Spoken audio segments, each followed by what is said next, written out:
Bismillahirrahmanirrahim. Assalamualaikum warahmatullahi wabarakatuh. Halo anak-anak, jumpa lagi dengan Bu Nova. Kali ini Bu Nova ingin mengajak kalian untuk mengingat kembali beberapa materi yang sudah pernah kita pelajari di tema 6 dan 7 untuk persiapan penilaian tengah semester 2. Nah, hari ini kita akan belajar tentang yang pertama ada puisi, kemudian paragraf dalam teks, siklus hidup atau daur hidup makhluk hidup, gaya, tempo dan tinggi rendah nada, juga karya seni rupa tempel. Nah, bahasan yang pertama adalah puisi. Nah, ini adalah salah satu contoh dari teks puisi yang berjudul Cita-Citaku. Nah, anak-anak masih ingat ya, apa saja sih ciri-ciri dari sebuah puisi? Yang pertama, ada judulnya Cita-Citaku. Kemudian, ada yang namanya satu kata. Nah, satu kata ini akan membentuk sebuah baris. Jadi, segini, ini namanya adalah baris.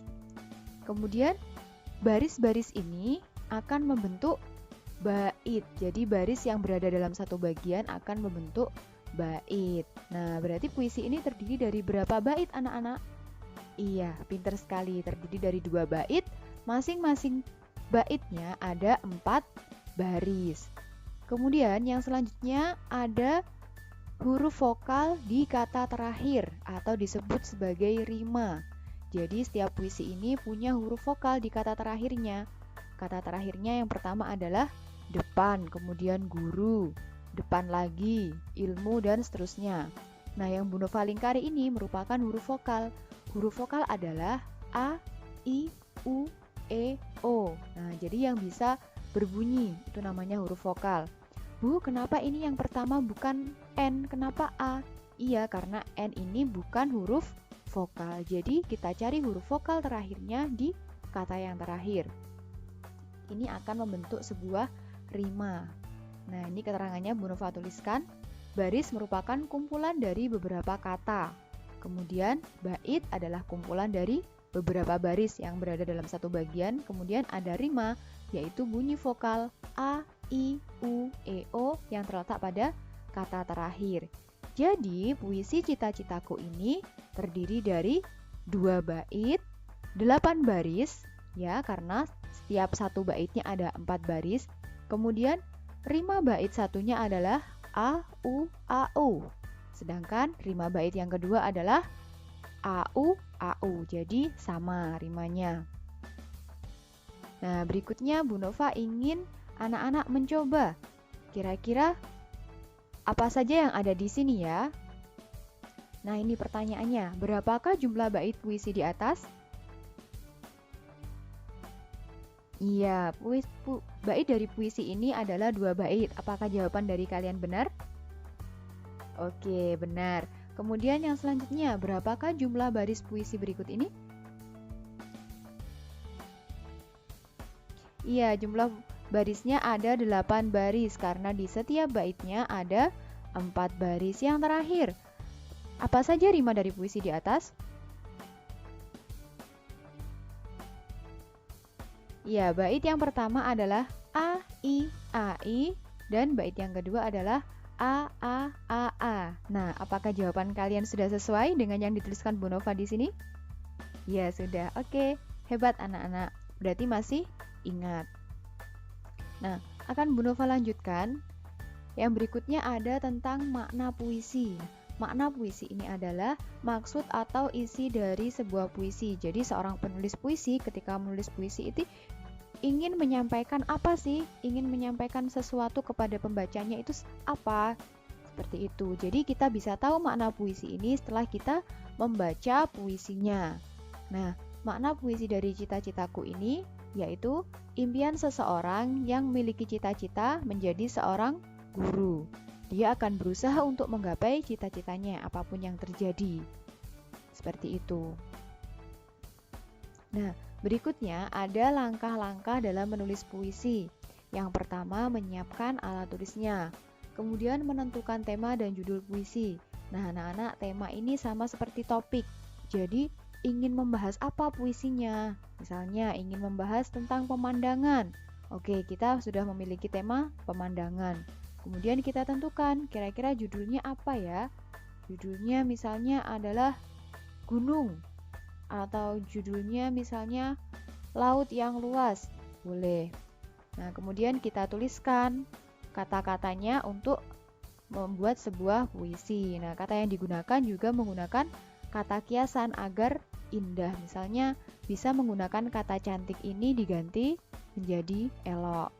Nah, menulis puisi ini juga sesuai dengan imajinasi dan pikiran kita. Setelah jadi, kita bisa membacanya berulang-ulang. Hal ini perlu dilakukan agar jika ada kata-kata yang kurang pas, kita bisa memperbaikinya. Seperti itu. Nah, berikutnya kita akan belajar tentang paragraf. Ya, anak-anak, dalam sebuah teks biasanya terdiri dari paragraf. Nah, seperti teks ini terdiri dari 2 paragraf. Jadi bentuk paragraf seperti ini yang menjorok ke depan ini adalah paragraf pertama dan ini adalah paragraf kedua. Nah, disebut paragraf jika dalam satu paragraf ini ada minimal 3 kalimat anak-anak. Jadi ada 3 tanda titiknya. Ini sampai sini, kemudian ada ini. Nah, ini berarti menunjukkan satu paragraf. Jika kurang dari itu, belum bisa disebut sebagai paragraf. Oke, dalam paragraf kita bisa menemukan kalimat utama dan juga kalimat penjelas. Kalimat utama adalah kalimat inti atau pokok yang menjadi inti dalam sebuah paragraf. Itu menceritakan tentang apa sih, ingin membahas tentang apa. Nah, itu inti atau pokoknya berada di kalimat utama. Kemudian ada kalimat selanjutnya yang menjelaskan atau memberikan informasi tambahan tentang kalimat utama atau inti tersebut. Nah, kira-kira dari paragraf ini yang mana ya yang kalimat utamanya? Nah, ini sudah Bu Nova tandai garis bawah. Jadi, ini yang ada garis bawahnya adalah kalimat utama. Nah, berdasarkan kalimat utamanya ini kita bisa membagi paragraf menjadi beberapa jenis. Yang pertama ada paragraf deduktif, yang kalimat utamanya ada di awal paragraf. Kemudian ada paragraf induktif, yang kalimat utamanya ada di akhir paragraf. Dan yang terakhir adalah paragraf campuran, yang kalimat utamanya ada di awal dan akhir paragraf. Nah, berarti paragraf dalam teks ini termasuk paragraf yang mana, anak-anak? Iya, termasuk paragraf deduktif karena dua-duanya kalimat utamanya berada di awal paragraf. Oke, berikutnya kita akan belajar tentang siklus hidup atau daur hidup makhluk hidup, khususnya pada hewan. Nah, siklus hidup atau daur hidup merupakan tahapan pertumbuhan dan perkembangan mulai dari hewan itu lahir, kemudian menjadi dewasa dan akan berulang seperti itu. Nah, siklus hidup yang dialami oleh hewan ada 2 macam. Ada yang mengalami metamorfosis, ada juga yang tanpa metamorfosis. Yang mengalami metamorfosis ini anak-anak mengalami perubahan bentuk. Contohnya ada pada kelompok hewan serangga, kupu-kupu, belalang, dan lain-lain. Nah, di sini kalian bisa memperhatikan bentukannya beda. Mulai dari telur, kemudian larva atau ulat, pupa atau kepompong, kemudian menjadi kupu-kupu dewasa. Nah, sedangkan hewan yang mengalami siklus hidup tanpa metamorfosis itu tidak mengalami perubahan bentuk, hanya akan bertambah ukuran, bertambah besar, dan bertambah tinggi saja. Nah, contohnya ada pada hewan mamalia, kelompok mamalia, hewan yang menyusui, hewan yang berkembang biak dengan melahirkan. Ada kelinci, sapi, kucing, kemudian ada juga unggas. Unggas ini adalah hewan-hewan yang memiliki bulu. Contohnya adalah ayam dan burung. Nah, hewan yang mengalami metamorfosis sendiri juga dibagi menjadi 2. Ada metamorfosis yang sempurna, juga ada metamorfosis yang tidak sempurna. Metamorfosis sempurna ini ditandai dengan adanya masa pupa atau masa kepompong. Jadi, hewan dewasa itu berbeda bentuknya dengan kepompongnya. Kemudian untuk metamorfosis tidak sempurna, dia tidak mengalami masa pupa, tapi dia mengalami masa nimfa atau hewan muda. Anak-anak bisa memperhatikan. Nah, di sini ada hewan muda. Hewan muda ini dia bentuknya hampir sama dengan hewan dewasanya. Sedangkan yang metamorfosis sempurna sangat berbeda. Nah, ini kepompong kemudian menjadi kupu-kupu, sangat berbeda ya bentuknya. Jadi untuk membedakan metamorfosis sempurna dan tidak sempurna adalah jika metamorfosis sempurna, hewan itu mengalami masa pupa atau kepompong, sedangkan untuk metamorfosis tidak sempurna, hewan tersebut mengalami masa nimfa atau hewan muda. Nah, berikutnya kita akan belajar tentang gaya. Nah, gaya merupakan dorongan atau tarikan yang dapat menyebabkan benda bergerak dan berubah arah. Nah, contohnya pada bendi dan pedati ini anak-anak. Di sini ada gaya yang bekerja, yang mengakibatkan bendi dan pedati ini bisa bergerak, bisa berjalan. Nah, gaya apa saja kira-kira? Iya, gaya otot yang dihasilkan oleh sapi, kerbau, dan kuda ini akhirnya bisa menarik bendi dan pedati. Nah, lebih lanjut kita akan belajar tentang macam-macam gaya. Kita akan mengingat lagi. Ada gaya otot yang seperti tadi dihasilkan oleh tenaga otot. Nah, contoh aktivitasnya di sini. Membawa barang kita menggunakan gaya otot, menyapu kita juga menggunakan gaya otot, berolahraga, mencangkul, bermain sepak bola kita juga menggunakan gaya otot. Kemudian ada gaya gesek. Gaya gesek ini adalah gaya yang dihasilkan oleh gesekan atau pertemuan dua permukaan benda. Ada dua benda kemudian saling bersentuhan, itu akan menghasilkan gaya gesek. Contohnya pada roda pedati dengan aspal, kemudian kaki hewannya dengan jalan atau aspal. Ketika sampean bermain sepak bola, sampean juga menghasilkan gaya gesek antara sepatu yang kalian pakai dengan lapangan sepak bolanya. Seperti itu. Kemudian ketika kita memegang sebuah benda, itu juga ada gaya gesek anak-anak antara tangan dan benda tersebut. Nah, seperti ini. Kemudian yang selanjutnya ada gaya pegas. Gaya pegas adalah gaya yang membuat benda memantul atau terlontar seperti pegas. Contohnya saat kalian bermain ketapel atau saat kalian bermain busur, memanah. Selanjutnya ada gaya gravitasi. Gaya gravitasi adalah gaya tarik yang menyebabkan semua benda di permukaan bumi tertarik menuju ke arah bawah bumi.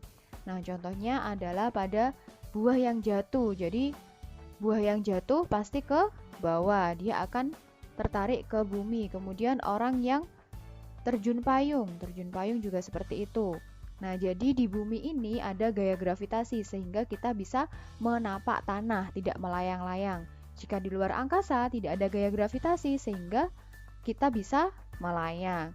Nah, kita bisa menapak tanah, kemudian kita bisa menyapu sehingga kotoran-kotoran atau sampahnya ini tidak berterbangan. Ini juga karena adanya gaya gravitasi atau gaya tarik bumi.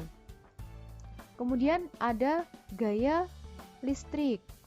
Gaya listrik adalah gaya yang dihasilkan oleh energi listrik yang berguna untuk menyalakan alat-alat elektronik. Oh iya, Bu Nova lupa. Maaf ya, ada gaya magnet ternyata. Gaya magnet ini yang dihasilkan oleh magnet. Jadi, magnet ini memiliki dua sisi atau dua kutub, utara dan selatan. Jika didekatkan pada kutub yang sama, maka yang terjadi adalah magnet akan saling tolak-menolak. Jika kutubnya berbeda, magnet akan saling tarik-menarik seperti itu. Nah, anak-anak, berikutnya kita akan belajar tentang perubahan energi. Perubahan energi yang ada pada aktivitas kita sehari-hari. Contoh kegiatannya yang pertama adalah bermain layang-layang. Nah, di sini ada sumber energi yang kita gunakan yaitu energi angin. Kemudian perubahan energi yang terjadi adalah energi angin menjadi energi kinetik atau energi gerak. Jadi energi kinetik ini adalah nama lain dari energi gerak. Kemudian ada kegiatan menyetrika baju. Ketika menyetrika baju, ini sumber energi yang digunakan adalah energi listrik. Perubahan energi yang terjadi adalah energi listrik menjadi energi panas. Kemudian saat membuat sate atau membakar-bakar, nah di sini kita menggunakan energi panas. Perubahan energi yang terjadi adalah energi panas menjadi energi kimia. Kemudian selanjutnya saat pembuatan garam. Di sini kita menggunakan energi panas matahari. Nah, energi panas matahari ini kemudian diubah menjadi energi kimia sehingga air lautnya bisa mengkristal dan membentuk garam.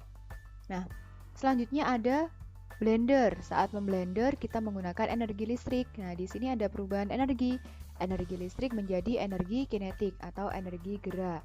Nah, di samping ini juga ada beberapa alat yang memanfaatkan energi listrik yang diubah menjadi energi gerak. Ada kipas angin, blender, kemudian ada alat bor, dan juga sepeda listrik. Nah, materi berikutnya adalah tentang tempo dan tinggi rendah nada. Tempo dan tinggi rendah nada. Yang pertama adalah tempo. Tempo merupakan cepat lambatnya lagu saat dinyanyikan. Nah, jadi ada bermacam-macam tempo. Ada yang temponya lambat, kemudian ada tempo sedang, dan juga ada tempo yang cepat. Nah, tempo ini juga dapat menggambarkan suasana lagu anak-anak. Jadi, lagunya semangat, bahagia, biasanya temponya akan semakin cepat, sedang ke cepat. Sedangkan untuk lagu-lagu yang sedih atau lagu-lagu yang kita menyanyikannya dengan hikmat, seperti lagu-lagu nasional, biasanya temponya ini lambat, seperti itu. Kemudian selain tempo juga ada nada. Nada adalah bunyi yang beraturan. Jadi anak-anak masih ingat ada tangga nada do, re, mi, fa, sol, la, si atau disimbolkan dengan angka 1, 2, 3, 4, 5, 6, 7. Nah, nada di sini ada nada rendah, nada sedang, dan juga nada tinggi. Nada rendah ditandai dengan not angka yang ada tanda titik di bawahnya. Jadi tanda titik di bawah ini menunjukkan nada rendah. Kemudian jika not tinggi, tanda titiknya berada di atasnya not angka, itu nada tinggi. Nah, kemudian ada not angka yang tidak memiliki tanda titik, itu adalah nada sedang. Biasanya di teks lagunya ada nanti. Berikutnya ada tanda birama. Nah, tanda birama ini adalah tanda yang berfungsi untuk menunjukkan hitungan atau ketukan dalam lagu itu saat dinyanyikan ataupun dimainkan. Mungkin anak-anak pernah melihat di teks lagunya ada tanda atau tulisan 2/4, kemudian 3/4 atau 4/4. Nah, ini maksudnya apa? Maksudnya adalah ini sebuah tanda berapa banyak hitungan atau ketukan jika lagu itu dinyanyikan atau dimainkan dengan musik. Nah, pada 2/4 ini sampean bisa melihat di angka yang awal anak-anak atau angka yang bagian atas ini. Jadi inilah menunjukkan berapa banyaknya hitungan. Misalkan jika 2/4 berarti ada 2 hitungan atau 2 ketukan. Kemudian 3/4 berarti ada 3 ketukan. 4/4 berarti ada 4 ketukan ya. Jadi seperti itu ya, angka yang atas atau angka yang pertama yang menjadi patokan berapa banyaknya ketukan lagu tersebut. Nah, ini Bu Nova punya teks lagu yang berjudul Tik Tik Bunyi Hujan. Nah, di sini ada beberapa yang bisa kita identifikasi. Yang pertama ada nada dasar. Nada dasarnya adalah C, karena di teks ini tertulis C sama dengan Do. Nah, jadi masih ingat tangga nada tadi kan? Do, re, mi, fa, sol, la, si. Nah, biasanya pada lagu-lagu itu ditulis apa sama dengan Do. Nah, itu merupakan nada dasarnya. Misalkan C sama dengan Do dalam lagu ini berarti nada dasar dari lagu Tik Tik Bunyi Hujan adalah C. Kemudian ada biasanya bass sama dengan Do, berarti nada dasar lagu tersebut adalah bass. Seperti itu ya. Kemudian ada tanda birama 2/4. Nah, ini menunjukkan hitungan dari lagu Tik Tik Bunyi Hujan. Dalam satu birama itu segini anak-anak. Nah, segini ini satu birama. Atau jika yang bagian tengah nanti akan dipisahkan oleh garis. Nah, dipisahkan oleh garis, jadi ini namanya satu birama. Nah, dalam satu birama ini ada berapa ketukan? Itu ditentukan oleh tanda biramanya. Jika 2/4 berarti ada berapa ketukan? Angka yang pertama? Iya, betul sekali. Ada 2 ketukan di setiap biramanya. Seperti itu. Kemudian yang sampingnya ada tulisan sedang. Nah, sedang ini menunjukkan tempo. Tempo lagu Tik-Tik Bunyi Hujan ini dinyanyikan dalam tempo sedang, ya, seperti itu nggih. Nah, berikutnya di sini ada angka-angka. Angka-angka ini menunjukkan not angka. Nah, not angka yang ini tidak ada titiknya, berarti nadanya apa, anak-anak? Iya, nadanya adalah nada sedang. Kemudian di sini ada satu, Bu Nova menemukan, oh ada dua, sama di sini. Ini ada titik di atas not angka, menunjukkan nada apa? Iya, menunjukkan nada tinggi. Nah, kebetulan di lagu Tik-Tik Bunyi Hujan tidak ditemukan not angka yang menunjukkan nada rendah, karena semuanya hanya not angka yang tidak ada titiknya dan ada titik di atas saja, tidak ada not angka yang titiknya di bawah. Nah, selain not angka, ada juga yang namanya not balok, anak-anak. Nah, ini namanya not balok. Bulatan-bulatan hitam yang memiliki tiang. Nah, baik hitamnya itu penuh maupun hitamnya tidak penuh, itu sama, namanya not balok. Baik dia sendiri, berdiri sendiri, ataupun bergandengan dengan temannya. Nah, ini semuanya disebut sebagai not balok. Seperti itu. Nah, berikutnya kita akan belajar tentang karya seni rupa tempel. Kita ingat lagi karya seni rupa tempel yang sudah anak-anak pelajari, yaitu ada kolase, kemudian ada mozaik, ada montase, dan yang terakhir kemarin adalah karya aplikasi. Nah, ke semua karya seni ini anak-anak dibuat dengan cara menempel atau tekniknya teknik tempel. Jadi persamaannya itu ya, semuanya ini dibuat dengan cara menempel. Kemudian masing-masing ini memiliki perbedaan. Perbedaannya terletak dari bahan pembuatannya. Misalnya kolase. Kolase ini bisa dibuat dari berbagai bahan, bisa bahan alam maupun bahan buatan. Contoh bahan alam misalnya anak-anak memadupadankan atau menggabung-gabungkan antara ranting, daun, biji-bijian, kemudian ditempel-tempel sehingga membentuk bentuk tertentu. Nah, itu boleh disebut sebagai kolase. Atau kalian juga bisa membuat kolase dari kertas, kemudian digabungkan, ada kertas, kemudian ada bahan alam juga, ada biji-bijian digabungkan sehingga membentuk sebuah karya, itu juga disebut sebagai kolase. Kemudian ada mozaik. Mozaik ini adalah bahannya lebih kecil dari kolase, anak-anak. Jadi kepingan-kepingan atau potongan-potongan kecil yang digabungkan. Biasanya bahannya juga sama, misalkan kertas ya pakai kertas semua, atau biji-bijian ya biji-bijian semua gitu. Tidak digabung-gabungkan antara ranting, kemudian biji, kemudian kertas ataupun daun. Seperti itu ya. Jadi ukurannya lebih kecil mozaik itu. Kemudian ada juga yang setelah mozaik yang kalian pelajari adalah montase. Montase ini bahannya berasal dari gambar yang sudah jadi sebelumnya, bisa dari majalah ataupun kertas koran, atau kalian mengeprint, mencetak gambar sendiri kemudian digunting dan digabung-gabungkan, itu bisa, sangat bisa. Nah, itu disebut sebagai montase. Kemudian yang terakhir kemarin yang kalian juga sudah mencoba membuat adalah karya aplikasi. Nah, karya aplikasi ini anak-anak tidak hanya menggunakan kertas saja, bisa pakai kain seperti ini. Jika menggunakan kain, teknik yang digunakan adalah teknik jahit, ya, teknik jahit, menempel dengan teknik jahit. Nah, karya seni aplikasi ini anak-anak, polanya kita membuat sendiri, pola bentukan-bentukannya itu kita buat sendiri, kemudian digunting. Setelah digunting baru kita gabung-gabungkan, seperti itu. Jika montase, gambarnya itu sudah jadi, sudah ada, kita tinggal menggunting saja. Tapi kalau aplikasi, kita membuat polanya sendiri terlebih dahulu, kemudian baru digunting dan digabung-gabungkan. Seperti itu ya. Semoga penjelasan Bu Nova bisa difahami. Nah, anak-anak, sekian untuk materi yang bisa Bu Nova sampaikan untuk belajarnya kalian, persiapan di penilaian tengah semester.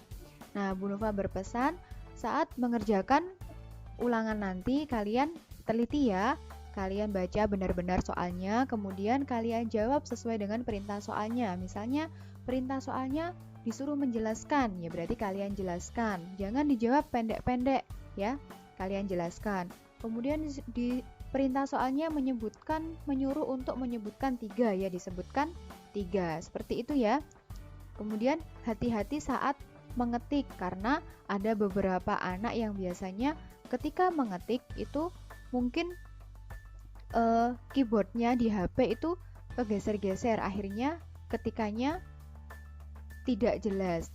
Jika masih bisa dibaca, itu nanti bisa dibenarkan, tapi jika ketikanya itu ngawur, tidak jelas, nah nanti dianggap salah. Nah, jadi sebelum dikumpulkan, kalian teliti lagi ya jawaban kalian. Nah, prestasi penting, nilai itu penting, namun jujur yang utama. Jadi Bu Nova berharap meskipun kalian mengerjakan di rumah, kalian tetap jujur mengerjakan sendiri. Bu Nova yakin anak-anak bisa, semuanya pinter, bisa, oke? Nah, ketika kalian mengalami kesulitan dalam belajar, kalian bisa menghubungi Bu Nova ya. Bu Nova siap membantu kalian. Oke, sekian. Semoga apa yang kita pelajari hari ini bermanfaat. Kurang lebihnya Bu Nova mohon maaf. Wassalamualaikum warahmatullahi wabarakatuh.